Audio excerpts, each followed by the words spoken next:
I figured that I would just drop in real quick and remind everyone that even I got you a wedding gift. It's in the mail.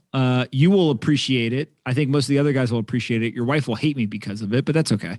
Hey, now, Pomp. do you want me to return this because times are tough right now? Do you want to wait for Bitcoin to go back up? Like, what's going on? Well, actually, I didn't pay for it in Bitcoin because Bitcoin has been dropping so rapidly that I was scared. So instead, I just used the fiat and figured out that that'd be a better purchase decision. Okay, well, I just want to let everybody know who we're talking to. We're talking to the king of Bitcoin right now, Anthony Pompliano. We had a great podcast down in Miami. I think it really, it caused Bitcoin to drop again. So the first time, we literally within like 48 hours, he convinced me to buy a Bitcoin at its peak, and then it dropped 48 hours afterwards. That being said, I still love this man. He's a great dude. He's hilarious on Twitter. I love to see you fighting with people, and you look great. I like the 5 o'clock shadow. I need to give some compliments to you. I need to build you up because half of your net worth is in the tubes right now. You've lost probably hundreds of millions of dollars. Okay, Lord knows you don't have a fucking studio. The only thing worse than having a majority of your net worth in Bitcoin and watching it go down 50% is being Akaash and having it all on Dogecoin and having that go down 85%. Hey, Pomp, I ain't getting no wedding gift, motherfucker. I'm still tripping on that. You clout, Trout. Oh, he gets a gift, I don't. Listen, I'll send you one too. But here's the only thing is if I send you the same thing that he got, then I want both of you to see who can use it best. That's all I'll say. But if you send me your address, I'll send you one as well. Flashlight? Done. Oh, he said your wife will hate you. My wife is going to hate. This might be a flashlight. Listen, you just sent me all of the addresses for all of Mark the people is married. who got married. Okay, good. Mark is married. Alexx might get married soon. Dove will never get married. So three more gifts. Who didn't get the wedding gift, by the way? Dove. Oh, wow. Yeah. I had a year to do it, and I'm at the point where I can't just give cash now. I have to be creative. No.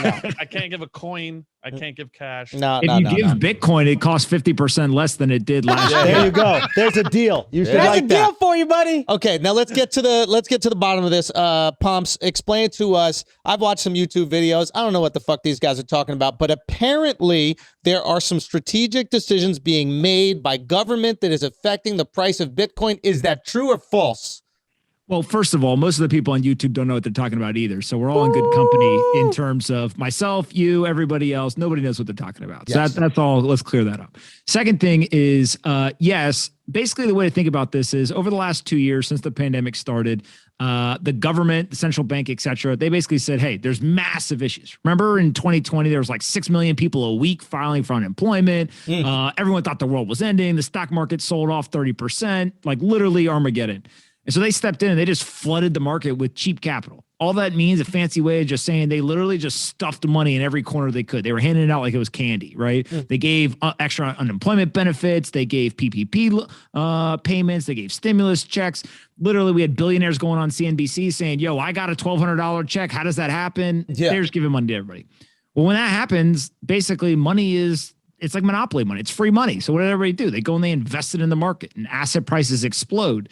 And so when the Fed and the politicians do this, it's monetary and fiscal policy. They basically ease, meaning that they make it easier to get capital. And so asset prices go up. But at some point, they can't do that because at the same time that asset prices are going up, so are consumer goods. This is where inflation comes in. So if you think about inflation happens to assets and also to consumable goods. So if food's up 6% and the stock market's up 30% in the last 12 months, well, guess what happens? Rich people get richer and poor people get poorer because poor people spend all their money on the consumables and rich people put all their money in investments. And so ultimately now they're like, oh shit, the elections are coming up in November. We probably shouldn't go into an election season with 7-8% inflation. Let's get that down. And so now they haven't even done anything yet. All they've said is we're going to make it harder. We're going to tighten. We're going to taper. We're going to raise interest rates. We're going to make it harder to get cheap capital. And so all these rich people say like, oh shit, that sounds bad.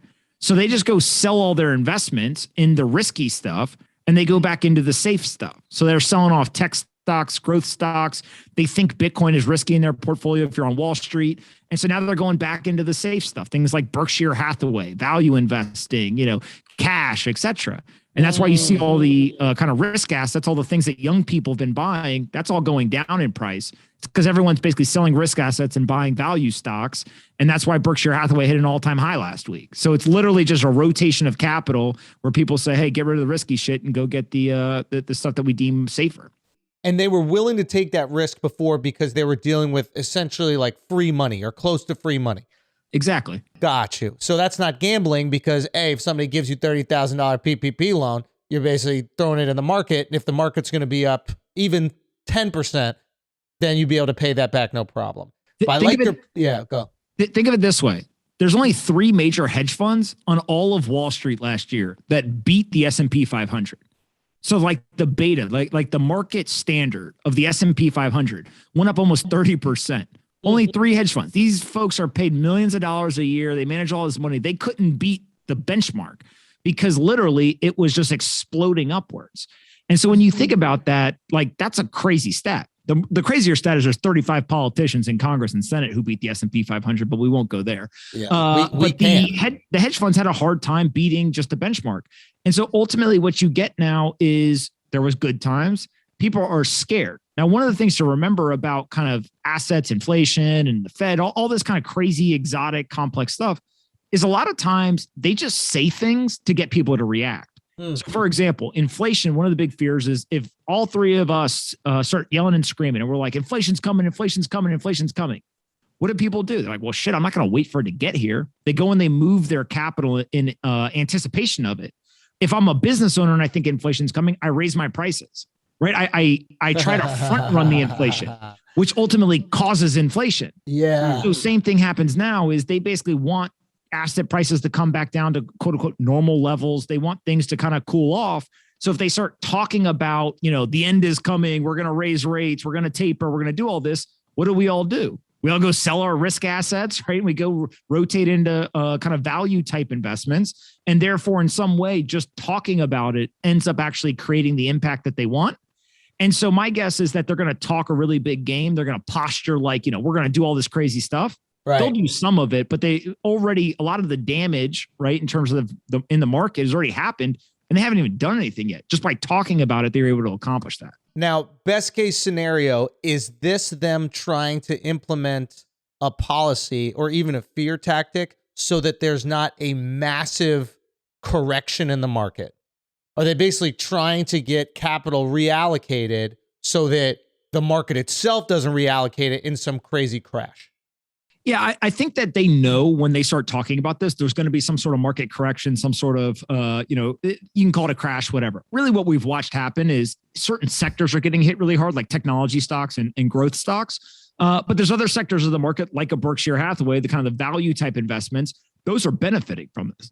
Yeah. So ultimately what you see is they basically saw, okay, things are really hot, but the Federal Reserve basically has 2 jobs, right? They want stable prices and they want full employment.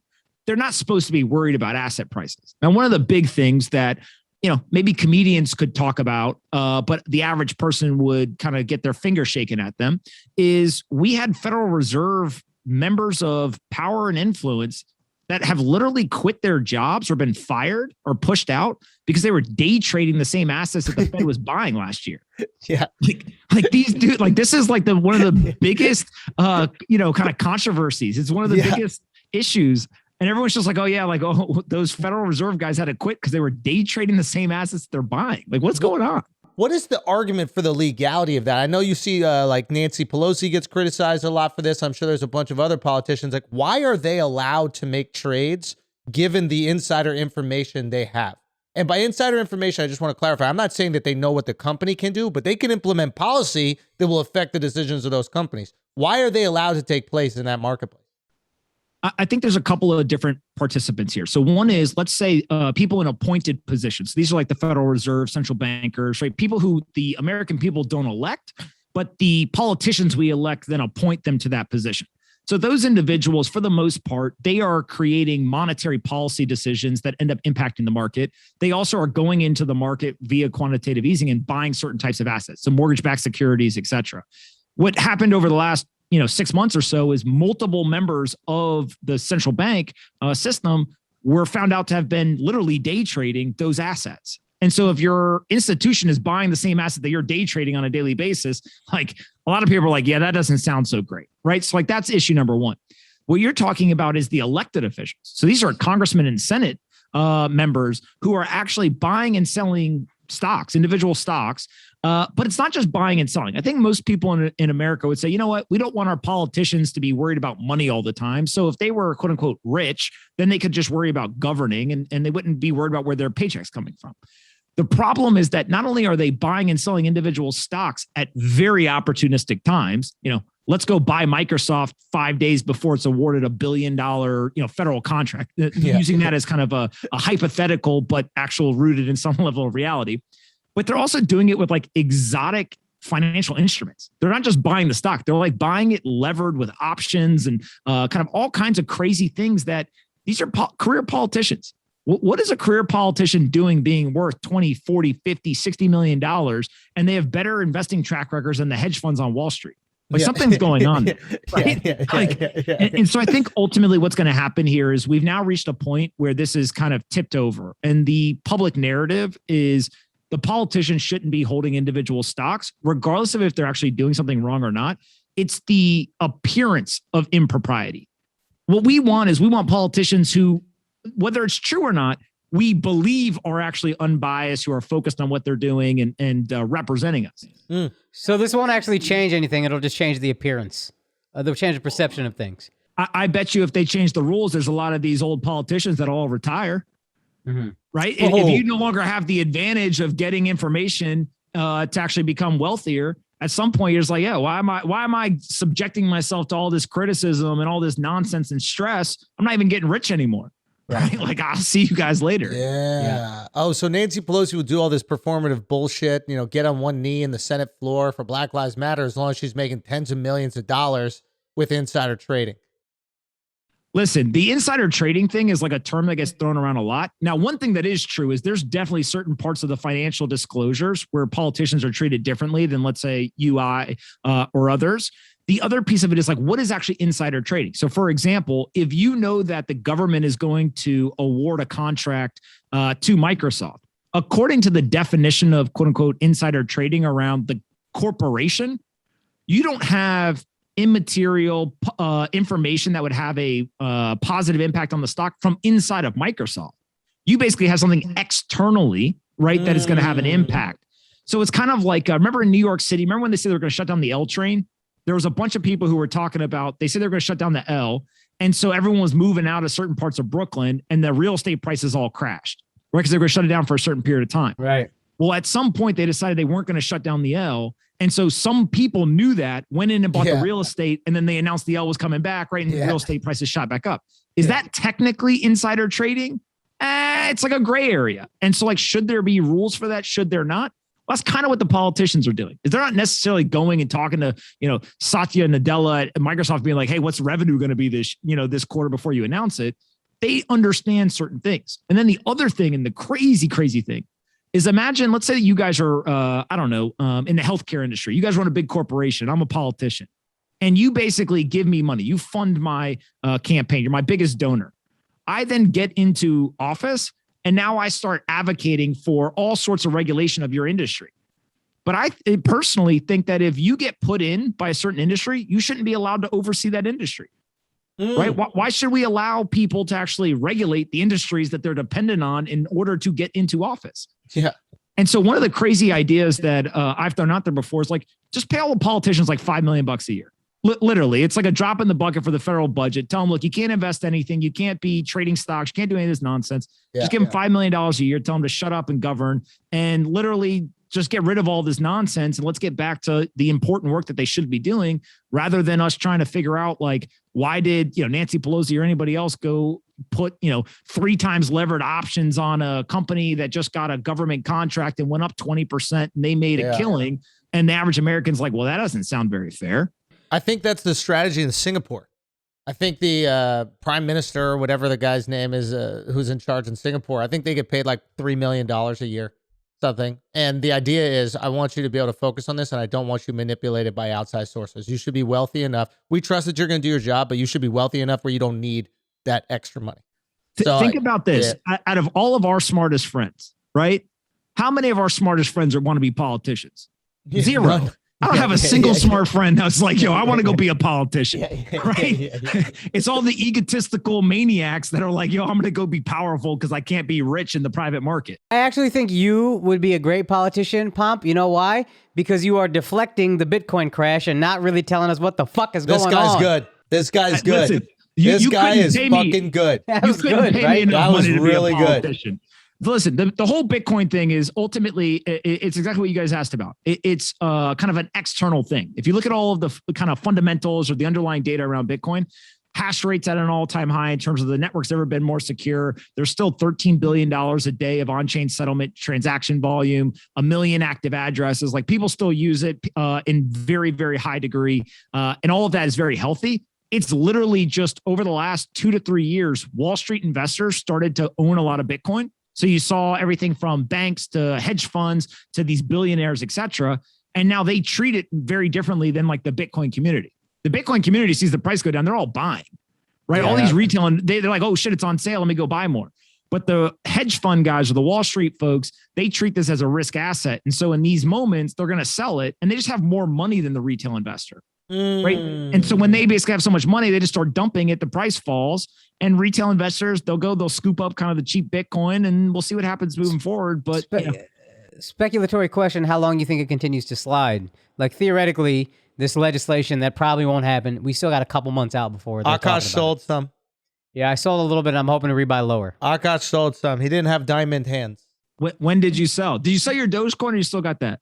No, I never had Doge ever in my life. You're disrespecting me right now, Pump. All right, What at did least you give me a have? wedding gift. You're gonna disrespect me. Chainlink, which is doing fine. Chainlink. Oh, Yeah. Which he DM'd me to sell, and then it shot up to an all-time high as Son soon of as a I sold bitch. some. Anyway, Son of a bitch. point is, I want to buy lower. I got an amount I want to put in, but I was like, ooh, if I guess I just sold at 34 or something like that, and I was All like, right, so- ooh, maybe if it drops to like 25, I could take that money and buy even more Bitcoin with it. So when do you think this slide stops? Not necessarily dollar amount, but how much longer you think it goes?